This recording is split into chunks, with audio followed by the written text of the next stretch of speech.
हमारे चैनल पर आप सबको खुश आमदीद। अगर आपने अभी तक हमारे चैनल को सब्सक्राइब नहीं किया है तो जल्दी से कर लीजिए और बेल आइकन बटन को भी प्रेस कर दीजिए ताकि हमारी तमाम नई आने वाली वीडियोस को आप टाइमली देख लें।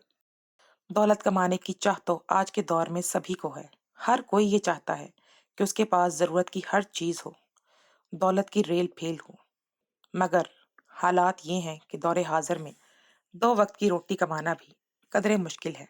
ऐसे में रातों रात अमीर होने वाले नुस्खे पर अमल करने के लिए दिल मचल उठता है, जिसका खुमियाजा कहीं बाद में भुगतना पड़ता है। और तब समझ आती है कि हलाल कमाई, मुसलसल मेहनत और जद्दोजहद का नाम क्यों है। आमतौर पर शादी की रात दुल्हा अपने कमरे में जाने की जल्दी करता है, अपनी होने वाली दुल्हन को देखने की और उसके साथ खूबसूरत लम्हात गुजारने की ख्वाहिश उसे बेचैन करती है और वो जल्द अज जल्द कमरे तक पहुंचने के लिए पर तोलने लगता है। लेकिन मेरे मामले में कुछ उल्टा था। मेरे जज्बात बिल्कुल ऐसे नहीं थे। मैं पिछले आधे घंटे से अपने ही कमरे में दरवाजे पर खड़ा था, दरवाजा खोलकर अंदर जाने के लिए बस एक कदम की दूरी पर खड़ा था। लेकिन यही एक कदम ही मुझ पर भारी हो रहा था। न जाने क्यों मेरा कमरे के अंदर कदम रखने का भी बिल्कुल दिल नहीं चाह रहा था। मैं यहाँ से कहीं दूर भाग जाना चाहता था और वजह कोई और नहीं बल्कि मेरी अपनी ही बीवी थी। अपनी ही बीवी की वजह से मैं इस कमरे में जाने से कतरा रहा था। वो बीवी जिससे मैं शादी करने के लिए अपने माँ बाप को नाराज कर चुका था, उनका दिल दुखाया था, उनसे बदकलामी की थी, जग हंसाई का सामना किया था और सब कुछ फरामोश करके उससे निकाह कर बैठा था। अब उसी के पास जाने से पहले मैं तजब्जुब का शिकार था। मेरा दिल और मेरा ज़मीर दोनों ही इस बात के लिए राजी नहीं थे, लेकिन दिमाग कहता था कि मजबूरी का नाम ही शुक्रिया है। यही सोचकर निकाह कर लिया था। कितने ही लम्हे मैंने ऐसे ही दरवाजे पर खड़े खड़े गुजार दिए थे। मेरे दिलो दिमाग में एक जंग जारी थी। मैं खुदगर्ज हो गया था, लेकिन ये नहीं समझ पा रहा था कि दूसरों के साथ ज्यादती तो कर ही बैठा था, क्या अपने साथ भी जाने अनजाने में नाइंसाफी कर बैठा था। इस बड़े से बंगले में मैं, मेरी बीवी और चंद नौकर थे।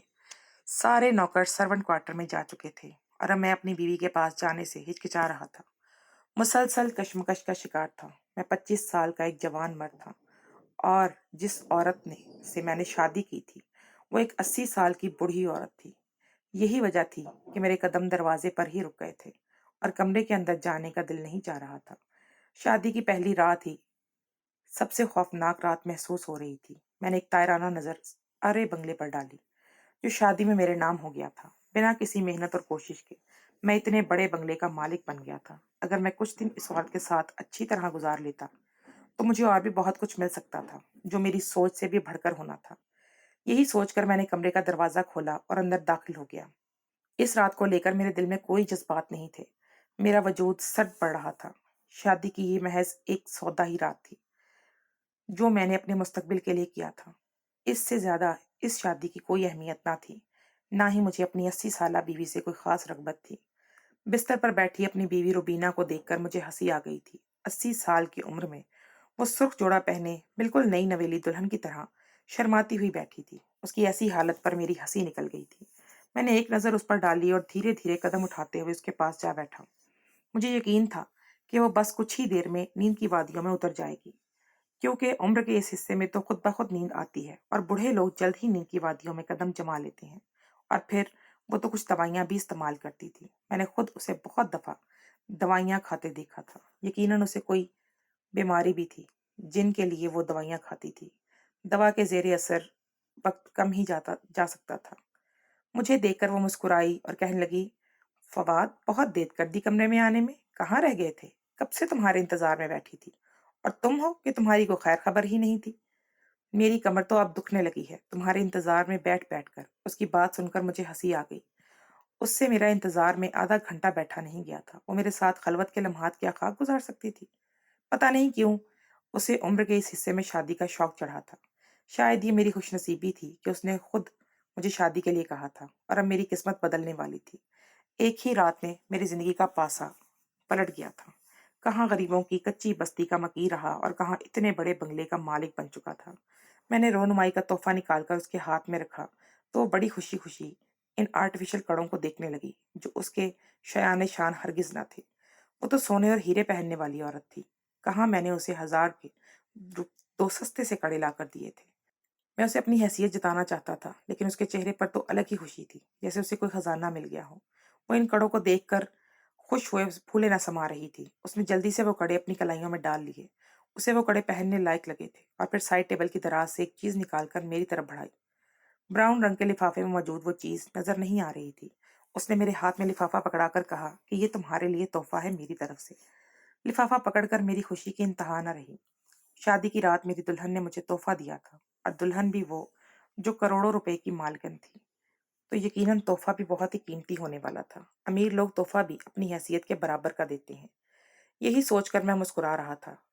बंद लिफाफा खोलने में ही कुछ मेरे जहन में आ गया था कि शायद गाड़ी की चाबी हो, या फिर कारोबार के शेयर्स। ऐसा कुछ भी हो सकता था जिसकी तवक्को में लगाए बैठा था। अपनी ही इतनी अमीर बीवी से मैं ऐसी कोई तवक्को कर रहा था। लेकिन जैसे ही मैंने वो लिफाफा खोलकर देखा, मेरी आंखें हैरत से फट गईं। मुझे अपनी आंखों पर यकीन ना आया। मुझे लगा मेरी आंखों ने कुछ गलत देख लिया हो और हकीकत इसके बरक्स हो। मगर नहीं, वो वाकई हैरानकुन तोहफा था। मैंने जब अपनी बीवी पर नजर डाली तो उसके चेहरे की मुस्कुराहट ने मुझे बहुत कुछ समझा दिया था। ये कैसे हो सकता था? मैंने बेयकीनी के आलम में वो लिफाफा वापस उसके हाथ में पकड़ाया, तो वो कहने लगी, ये हमारी की शादी की रात का तोहफा है और तुम्हें कबूल करना होगा। तुम इसे लेने से इनकार नहीं कर सकते। मैंने इनकार में सर हिलाया और उठ खड़ा हुआ। वो मेरी तरफ देखकर हंसते हुए कहने लगी कि अगर मेरी बात नहीं मानोगे तो बहुत नुकसान उठाना पड़ेगा। तुम्हारे हिस्से में बस खसारा ही आने वाला है। फिर तुम चाहते हो ये शादी किन शराइत पर हुई है, इसीलिए ये तोहफा तुम्हें कबूल करना लाजमी है। तुम इसे कबूल करने से हरगिज मुंह नहीं फेर सकते। मेरी आंखों के आगे दुनिया गोल गोल घूमने लगी थी। मैं सोच भी नहीं सकता था कि ये औरत इस कदर चालाक होगी और मेरे साथ इतना बड़ा खेल खेल जाएगी। शादी में जो शर्तें इसने लिखवाई थी, उन्हें मानते वक्त मुझे बिल्कुल अंदाजा नहीं हुआ था कि वो ये सब करना चाहती है। उसके इरादों की मुझे कोई खबर भी ना थी। मैंने तो बंगले का मालिक बनकर खुशी से निहाल होना जरूरी समझा। ऐसा सब तो सोचा ही नहीं था। और जब अब मुझे एहसास हुआ था तो बहुत देर हो चुकी थी। मेरे पास वापस पलटने का कोई रास्ता नहीं था। मैं चाहकर भी अपना दामन नहीं छुड़ा सकता था, क्योंकि मैंने खुद इन पेपर्स पर दस्तखत किए थे, जिस पर मेरी बीवी ने अजीब व गरीब किस्म की शराइत लिखवाई थी। और अब जाकर मुझे उनकी समझ आई थी। मगर अब तो बहुत देर हो चुकी थी। मैं इन शराइत पर एतराज दायर करने का हक खो चुका था। मेरी बीवी ने वो लिफाफा दोबारा मेरे हाथ में पकड़ाया और कहने लगी, खामोशी से वही करो जो मैं चाहती हूँ। और मैंने मजबूर होकर उसकी बात मान ली। इस वक्त मैं बस यही कर सकता था। दरअसल वो चीज मेरी मर्दाना। मेरा नाम फवाद है। मेरा ताल्लुक लोअर देर से है। मैं सिर्फ 24 साल का था और शॉर्टकट के रास्ते तलाश कर रहा था। कोई ऐसा रास्ता जिससे मैं रातों रात अमीर हो जाता। मेरे पास इतना पैसा आ जाता कि जिससे मुझे कोई काम ना करना पड़ता। बस बैठे बिठाए दौलत जमा होती रहती। मुझे मेहनत नहीं करनी थी। मेहनत से हमेशा जी चुराता था और बगैर मेहनत के ही मैं रातों रात करोड़पति बनना चाहता था। मेरे इन्हीं ख्वाबों की ताबीर की ख्वाहिश मुझे यहाँ तक ले आई थी। जो भी मेरी ये बात सुनता वो मुझ पर खूब हंसता। मेरे अब्बा मुझे ताने देने से बाज ना आते थे। वो कहते थे कि तू सारी जिंदगी मेरी कमाई ही खाते रहना, खुद कभी मेहनत ना करना, अपने हाथ से कभी ना करना कोई मेहनत। मुझे तो बुढ़ापे में भी औलाद की तरफ से सुख देखना नसीब नहीं हो रहा। इस उम्र में भी खुद कमाना पड़ रहा है और औलाद को भी पालना पड़ रहा है। बेटे की पैदाइश पर मैंने सोचा था कि बड़ा होकर मेरा सहारा बनेगा, बहनों के लिए कुछ करेगा। लेकिन तुझसे अच्छी तो मेरी बेटी है, जो घर बैठे ही सिलाई करके मेरी मदद कर देती है, मेरा सहारा बने हुए है। और अब्बा की बात सुनकर मैं गुस्से में घर से निकल जाता। मुझे मेहनत करके कमाना इंतहाई बुरा लगता था। अब्बा 55 साल के होकर भी रोजाना ठेला लगाया करते थे और चाहते थे कि मैं भी इनके साथ ठेले पर ही काम करूं, ताकि कमाई कुछ बढ़ सके। लेकिन मुझे इस तरह की मेहनत पसंद नहीं थी। मैं शॉर्टकट लेने का इरादा रखता था। दोपहर 2 बजे से अब्बा जो पकौड़ों का ठेला लगाते तो रात के 11 बजे तक वो मार्केट के बाहर ही खड़े रहते। मैं ऐसी मेहनत से बाज आया था जिसमें ना ही ज्यादा पैसा था और ना ही ज्यादा कमाई थी। अगर कुछ था तो बस थकावट और जलालत। यही बात थी कि जिसकी वजह से मेरे अब्बा मुझसे नाराज थे। वो कहते थे कि तूने तो पढ़ाई भी नहीं की है, तुझे कौन सी अफसरों की नौकरी मिल जाएगी और हमारे दिन सवर जाएंगे। ऐसा लगता है कि सरकारी नौकरी तेरा ही इंतजार कर रही है और पल्ले तेरे कुछ है भी नहीं। अब्बा की बात सुनकर मैं अकड़ से कहता कि देखना, एक दिन मैं किस्मत बदल दूंगा अपनी, आप लोगों की भी साथ ही। और अब्बा मेरे आगे हाथ जोड़ देते और कहते कि हमें ऐसी किस्मत नहीं बदलनी है। रातों रात वही लोग अमीर होते हैं जो गलत काम करते हैं। सही काम करने वाले हलाल कमाते हैं और रूखी सूखी खाते हैं। हलाल कमाई से ही अपना पेट भरते हैं। हराम की कमाई करने वाले अपने पेटों में आग भरते हैं। حلال کمانے والے بچت کر کے پیسے جوڑتے ہیں اور پھر ہی امیر ہوتے ہیں، وگرنہ راتوں رات قارون کے خزانے ہاتھ تبھی لگتے ہیں جب کمائی کا ذریعہ ہی حرام ہو۔ ابا کی بات پر مجھے ہنسی آ جاتی، کیونکہ جو طریقہ ابا بتایا کرتے تھے اس سے تو ساری زندگی نکل جاتی، لیکن میری کوئی ایک خواہش بھی پوری نہ ہوتی۔ ابا خود بھی تو ساری زندگی یہی سب کرتے آئے تھے، لیکن کون سے ہم امیر ہو گئے تھے یا ہمارے حالات بدل گئے تھے؟ حالات تو پہلے سے بھی ابتر ہو گئے تھے۔ بچپن سے اب تک میں نے یہی دیکھا تھا کہ ابا کی حلال کمائی سے ضروریات پوری ہو جائیں، لیکن خواہشات ادھوری رہ جاتی، اور میں خواہشات کے سمندر میں تیراکی کر رہا تھا اور مجھے کنارے تک پہنچنا تھا، اور یہ طرز کمائی میری خواہشات کو پورا نہیں کر سکتی تھی۔ ایک دن ایسے ہی ابا سے خوب لڑ جھگڑ کر میں گھر سے نکلا اور شہر جانے والے سڑک پر جا بیٹھا۔ ابا نے مجھے بہت باتیں سنائی تھی، بہت برا بھلا کہا تھا۔ ان کا کہنا تھا کہ اب بہن کی شادی ہونے والی ہے، تم بھی گھر کے خرچے میں کچھ حصہ ڈالو تاکہ شادی کے لیے پیسے جمع ہو سکیں، اور ابا کی یہ بات سن کر مجھے غصہ آ گیا۔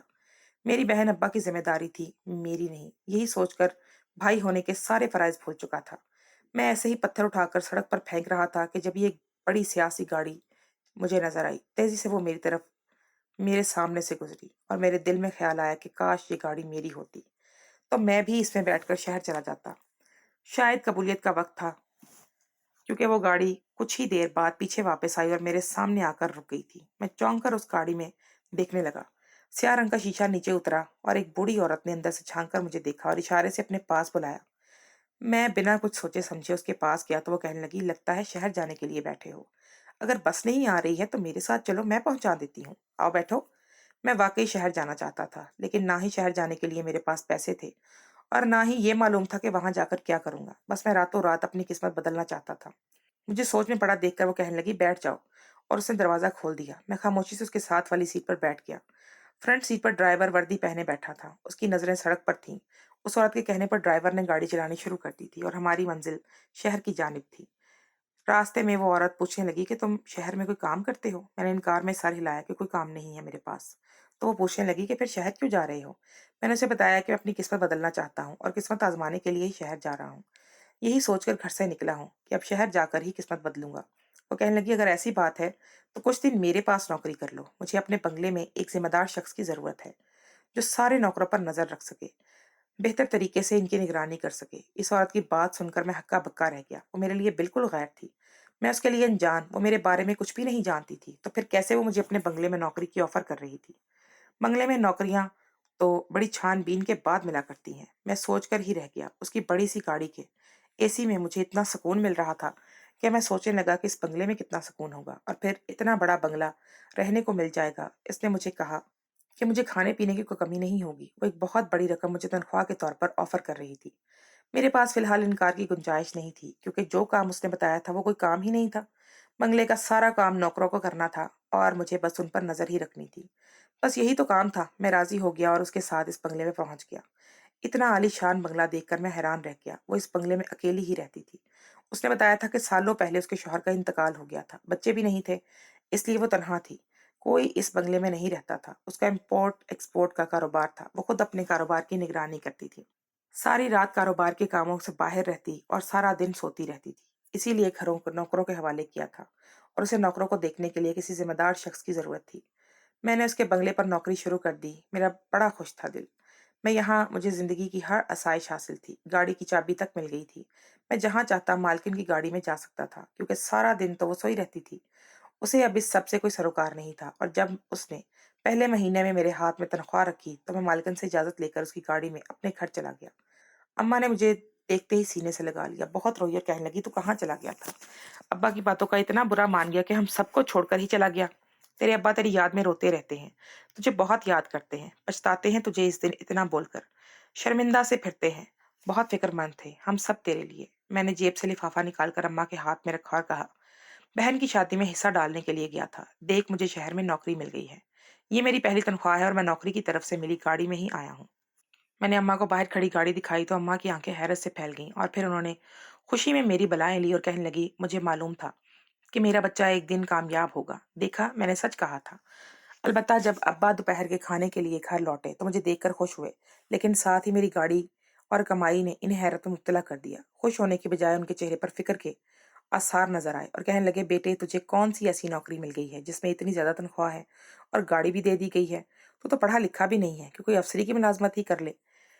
मैंने अब्बा को सारी बात बताई तो अब्बा ने इनकार में सर हिला और कहने लगे, बात समझ से बाहर है, शहर के लोग बहुत तेज होते हैं, ऐसे ही मुफ्त में नौकरियां नहीं बांटते, और फिर इतनी ज्यादा तनख्वाह भी। मुझे लगता था कि मेरी तो तरक्की देखकर अब्बा खुश होंगे, लेकिन अब्बा तो इस वक्त भी मेरे खिलाफ ही थे। मैं गुस्से से उठ खड़ा हुआ और अम्मा से कहा कि मैं कुछ ही कहकर अब्बा को खुश नहीं हो सकते। मैं तो ये पैसे लेकर आया था ताकि बहन की शादी में अपना हिस्सा डाल सकूं, लेकिन अब्बा मेरी नौकरी को लेकर मशकूक हो गए हैं। मैं वापसी के लिए निकल गया, मेरी अम्मा मुझे आवाजें देती रह गई। मेरा दिल खराब हो चुका था। मेरे अब्बा मेरी तरक्की से खुश नहीं थे। मेरा दिल दुखी हुआ था। उन्होंने मेरी कामयाबी पर बहुत बेदिली का इजहार किया था। मैं वापस शहर बंगले पर पहुंचा तो चौंक गया, क्योंकि ड्राइंग रूम में काफी सारी लड़कियां बैठी थी। मेरी मालकिन इनसे बहुत अच्छे तरीके से पेश आ रही थी और इनके लिए बहुत सारे लवाजमात भी रखे हुए थे। मैं मालकिन को ये बताने के लिए ड्राइंग रूम में गया था कि मैं वापस आ गया हूँ। मुझे देखकर मालकिन के चेहरे पर खुशी आ गई, जैसे वो मेरा ही इंतजार कर रही हो। वो सारी लड़कियां भी बड़ी दिलचस्पी से मुझे देख रही थी। इतनी सारी लड़कियों के बीच मुझे कुछ अजीब सा महसूस हुआ। मैं फौरन वापस बाहर चला आया। बावर्ची खाने में काम करती मुलाजमा से मैंने पूछा कि ये सारी लड़कियां कौन हैं, तो मुलाजमा ने बड़ी तवज्जो से मेरी तरफ देखा और कहने लगी, आप नहीं जानते? मैंने कहा, मुझे क्या मालूम कि ये सब कौन है। वो अजीब से अंदाज में कहने लगी, फिर कुछ भी दिनों में पता चल जाएगा कि ये सब कौन है। इस बात को 2-4 दिन ही गुजरे थे कि मालकिन ने मुझे अपने कमरे में बुलवाया और कहने लगी, फवाद, मैं तुमसे बात करना चाहती हूँ। दरअसल तुम मुझे अच्छे लगते हो। इस दिन सड़क पर तुम मुझे पहली नजर में ही पसंद आ गए थे, इसीलिए मैं तुम्हारे पास रुकी थी, और गुजरे 1 महीने में मैंने तुम्हें जान लिया है कि तुम बहुत ही अच्छी फितरत के मालिक हो। शायद तुम्हारे घर वालों को तुम्हारी कदर नहीं है, क्योंकि इस दिन तुम अपने घर से बहुत उदास लौटे थे। मैं चाहती हूँ कि मैं तुम्हारी जिंदगी बदल दूं और तुम्हारी जिंदगी की हर कमी को पूरा कर दूं। तुम्हारे हक में कर रही हूँ जो तुम्हें खुश कर दे। मैं खामोशी से मालकिन की बात सुन रहा था। इस आखिरी जुमले पर मैंने हैरत से मालकिन की तरफ देखा था, और फिर मेरी मालकिन ने एक ऐसी बात कही जिसकी तवक्को मुझे हरगिज़ भी नहीं थी। वो कहने लगी, फवाद, मैं तुमसे शादी करना चाहती हूँ, तुम्हारा मुस्तकबिल संवारना चाहती हूँ। ये घर भी मैं शादी पर तुम्हारे नाम कर दूंगी। मेरी जिंदगी में कोई भी नहीं है, मैं कब तक यूं तनहा रहूंगी। अब तो मैं मरने वाली हूँ, और मरने से पहले कुछ दिन खुशियों को भरे गुजारना चाहती हूँ। जिंदगी को भरपूर तरीके से जीना चाहती हूँ। आने वाले वक्त का क्या पता होता है। एक 80 साल की औरत के मुंह से शादी की बात सुनकर जहां मैं हक्का बक्का रह गया था, वहीं इस बात ने मुझे हैरान कर दिया था कि वो अपना इतना बड़ा बंगला मेरे नाम करने को तैयार थी। मुझे तो यकीन ही नहीं हो रहा था। शायद मेरी मालकिन पागल हो गई थी, या बुढ़ापे में फिर उसे जवान लड़के के साथ चाहिए था। ऐसी कोई ख्वाहिश थी उसकी। काफी देर में सोच में पड़ गया तो मालकिन कहने लगी कि तुम इनकार करना चाहो तो कर सकते हो, लेकिन इसके साथ ही तुम्हारी नौकरी भी खत्म हो जाएगी, क्योंकि मैंने ये नौकरी तुम्हें इसीलिए दी थी कि तुम्हें परख सकूं। मुझे महीने के लाख रुपए मिल रहे थे, रहने के लिए इतना आलीशान महल जैसा बंगला था। मैं किसी सूरत इस नौकरी को ठोकर मारना नहीं चाहता था, और अगर कुदरत मुझे इस सब का मालिक बनाना चाहती थी तो इनकार की गुंजाइश ही नहीं थी। मेरी तो ख्वाहिश ही यही थी कि मैं अमीर हो जाऊं, वो भी शॉर्टकट लेकर। मैंने फौरन ही मालकिन से कहा कि ठीक है, मुझे शादी पर कोई एतराज नहीं है, क्योंकि जिस तरह आपके साथ कोई नहीं है, इसी तरह मैं भी अकेला हूँ। यह सुनकर मालकिन खुश हो गई और उसने अगले ही दिन शादी का कह दिया। लेकिन निकाह से पहले मालकिन ने एक पर्चा मेरे आगे रखा और कहने लगी कि ये कुछ शराइत हैं जो तुम्हें शादी से पहले माननी होंगी। पहले तो मैं घबरा गया कि पता नहीं मालकिन मुझसे क्या बात मनवाना चाहती है, लेकिन फिर वो शराइत पढ़कर मुझे कुछ खास समझ आ गई ना बात। सब अजीबो गरीब सी बातें थीं, जिनका कोई खास मतलब नहीं था। इसीलिए मुझे ये शराइत मानने में भी कोई बुराई महसूस ना हुई। तमाम शराइत को बखुशी मान लिया। मैंने मालकिन को तमाम शराइत कबूल करते हुए निकाह कर लिया, और ये सोचकर खुशी से चौड़ा हो गया कि अब मैं इस आलीशान बंगले का मालिक बन गया हूँ। ये 80 साल की बूढ़ी औरत आखिर कितने दिन जिंदा रह सक कुछ ही दिनों की मेहमान थी। इसके बाद ये सब कुछ मेरा हो जाता, इसका कारोबार भी मेरे ही हिस्से में आता। मेरा ख्याल था कि मैं ऐसा कोई कारोबार करती थी, वो जिसे बहुत ज्यादा पैसा था, क्योंकि मैंने इन पैसों में खेलते इसे देखा था। लेकिन शादी की रात जो कुछ हुआ, मुझ पर मेरी बीवी की हकीकत खुलकर सामने आ गई, और इन तमाम शराइत का मतलब भी मुझे समझ आ गया, जिससे पहले मैं अनजान था। मेरी बीवी ने शादी की रात जो लिफाफा मुझे दिया था, उसमें मर्दाना ताकत बढ़ाने वाली एक दवा थी। एक कागज था, उस पर एक एड्रेस लिखा हुआ था, और साथ ही ये भी लिखा था कि आज की रात इस लड़की के साथ गुजारनी है और उसे पूरी तरह खुश करना है, कोई कमी नहीं रहनी चाहिए। लिफाफे में एक लड़की की तस्वीर भी मौजूद थी। उस लड़की को मैंने पहले भी कहीं देखा था, और फिर जहन पर जोर डालने पर मुझे याद आया कि ये लड़की इन लड़कियों में ही मौजूद थी जो उस दिन मालकिन के साथ ड्राइंग रूम में बैठी थी। बहुत कुछ मुझे समझ आ गया था, इसीलिए मैंने बेयकीनी से अपनी बीवी को देखा तो वो मुस्कुरा दी थी। मैं ये काम किसी सूरत नहीं कर सकता था, इसलिए मैंने इनकार कर दिया। तो मेरी बीवी ने मुझे शराइत याद दिला दी। इन शराइत के मुताबिक अगर मैं मालकिन को तलाक देता तो मुझे हर्जाने के तौर पर 20 लाख रुपए मालिकन को अदा करने होते। अगर मालिकन को मेरी ज़ात से कोई शिकायत होती, तो वो मेरी पुलिस कंप्लेन करवा सकती थी और मुझसे हर्जाना भी वसूल कर सकती थी। अगर मैं मालिकन की कोई बात मानने से इनकार करता, तो ये घर वापस अपने नाम ट्रांसफ़र करवा सकती थी, क्योंकि उन्होंने घर मेरे नाम नहीं किया था, बल्कि महज़ पावर ऑफ अटॉर्नी मुझे दी थी। मेरी मालकिन ने मुझे मजबूर किया कि अगर मैं इस लड़की के पास ना गया और उसे खुश ना किया, तो वो मुझ पर इल्ज़ाम लगा देंगी कि मैंने इन्हें मारने की कोशिश की है और मुझे जेल भिजवा देंगी। मैं इन सारी आसाइशों से तो जाऊँगा ही, बल्कि जेल की सलाखों के पीछे अपनी सारी ज़िंदगी गुज़ारूँगा। बहुत चालाक औरत थी वो। इतनी देर में मैं बुरी तरह फँसा था कि मेरे पास कोई रास्ता नहीं बचा था। मुझे मजबूरन वो दवा खानी पड़ी, जिसके खाने से शायद मेरे जिस्म में बहुत नुकसान पहुँचता। मालकिन का ड्राइवर मुझे खुद ही इस घर ले गया, जहाँ वो लड़की मौजूद थी। ना चाहते हुए भी सारी रात मैं उस लड़की के साथ गुजार कर आया, क्योंकि मेरी बीवी ने मेरा सौदा किया था और यही उसका कारोबार था। मैं मजबूर था उसका काम करने के लिए। मालकिन खूबसूरत और जवान लड़कों को इसी तरह अपने जाल में फंसाती थी और फिर उन्हें अमीरजादियों के शौक पूरे करने के लिए उन जवान लड़कों का सौदा करती थी। उसके अलावा मालकिन का कोई दूसरा कारोबार नहीं था। वो हर रात बड़े-बड़े अमीर लोगों की पार्टियों में जाती और वहाँ लड़कियों की ख्वाहिश के मुताबिक सौदे तय करती थी। औरतों की जिस्म फरोशी के बारे में तो मैंने बहुत सालों से सुन रखा था, लेकिन मुझे ये मालूम नहीं था कि आज के दौर में आदमियों की जिस्म फरोशी भी होती है और मैं एक ऐसी घिनौनी औरत के जाल में फंस चुका था, जो अब मुझे कारोबार में मोहरे के तौर पर इस्तेमाल कर रही थी और मैं कुछ नहीं कर पा रहा था। अब मुझे समझ आया था कि इतनी मामूली सी नौकरी के मुझे इतने पैसे क्यों दिए गए थे। इसने पहले मुझे अच्छी तरह अपने जाल में फंसाया था और फिर अब मुझसे फायदा उठा रही थी।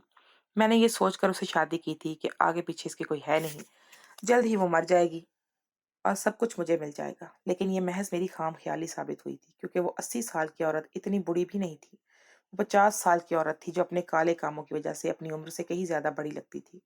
इसकी जिल्द ढल चुकी थी, इसलिए उम्र ज्यादा लगती थी। मेरे हाथ कुछ भी नहीं आया था, क्योंकि मेरा सौदा करके वो सारा पैसा खुद रखती थी और महीने के लाख रुपए तनख्वाह के मेरे हाथ में थमा देती थी।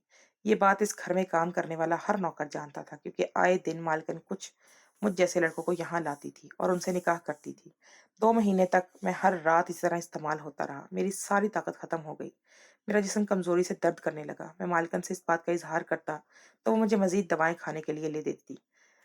मैं इस जिंदगी से तंग आ चुका था। मेरे दिन रात गुनाह में गुजर रहे थे। ये एहसास मुझे मार रहा था। मैं शॉर्टकट से पैसे जरूर कमाना चाहता था, लेकिन इस तरह के गुनाहों की दलदल में नहीं उतरना चाहता था। एक दिन मुझे मौका मिला और मैं खामोशी से मालकिन को बताए बगैर वापस अपने घर पहुंच गया। मालकिन ने मेरा घर नहीं देखा था। वो मुझे सड़क से लेकर गई थी, इसीलिए मुझे यकीन था कि वो मेरे छोटे से इलाके के कच्चे मकान तक नहीं पहुंच पाएगी, ना ही मुझे किसी के जरिए ढूंढ सकेगी। मैंने अपने माँ बाप को सारा सच बता दिया। ये सुनकर वो दोनों बहुत रोए। रब्बा कहने लगे कि मैंने तुझे पहले ही मना किया था, लेकिन तुझे मेरी बात समझ नहीं आई। मेहनत कर और हलाल कमा, यही कामयाबी है, इसी में सुकून है सारा। आज मैं अब्बा के साथ पकौड़ों के ठेले पर ही काम करता हूँ। अल्लाह ताला ने हमारे काम में इतनी बरकत रखी है कि हलाल रिस्क कमाकर अपनी ज़रूरियात पूरी कर लेते हैं। मैं सब नौजवानों से बस यही कहना चाहता था कि शॉर्टकट के चक्कर में गुनाहों के दलदल में ना उतरें, क्योंकि ये शॉर्टकट हमें सिर्फ तबाही के रास्ते पर ले जाते हैं। हम अपनी दुनिया और आखिरत दोनों ही तबाह कर बैठते हैं और हमारे हिस्से में सिर्फ खसारा ही आता है और बेसुकूनी अलग। हलाल कमाई में ही बरकत और सुकून है।